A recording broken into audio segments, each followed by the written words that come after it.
RMN Listen Win Anodan Basket Edition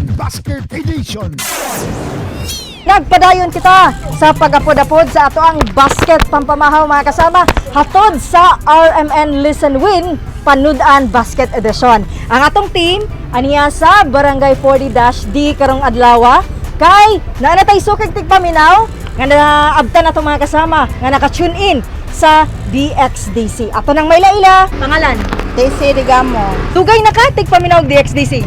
Dugay-dugay na sa bukid. Sa bukid, sa bukid ninyo? Pakibato. Oo, so pang pakibato ng minyo ka diri na sa downtown na. Sa Pakibato jud ma'am.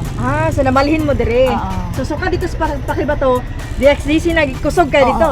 Oo, di ba? Di mabiti ng DXDC dito nga lugar. Kusog kayo dito, ma'am. Ang among mission karon, i-turn over na mo ni sa imuha ang amo ang dala nga basket. Para una na, ma'am, mangutan na lang mi sa imuha. Ma'am, unsa nga programa ang gina-anchor o ginadala ni Radyoman June Duterte matag buntag sa DXDC? Straight to the point morning edition. Okay, ayan. Sure kayo, ma'am. Ang tubag daw ni ma'am kay straight to the point morning edition is correct. Kay sakto imong tubag, ma'am. Dawata ang amuang pahlipay gikan sa DXDC. Unsay kasulti ni ma'am? Daghan kayong salamat. Ma'am, isa-usaw na to be ang unod sa basket. Bangos. Bangos. Isa pa. Tapos toyo. Tuyog mantika.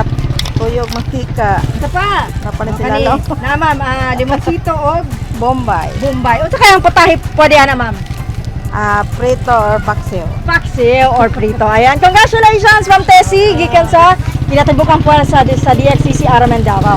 Alang sa tong RMN Listen Win Panudan Basket Edition. Kini si Radyoman Amy Ginita Tatak RMN. RMN Listen Win Anodan Basket Edition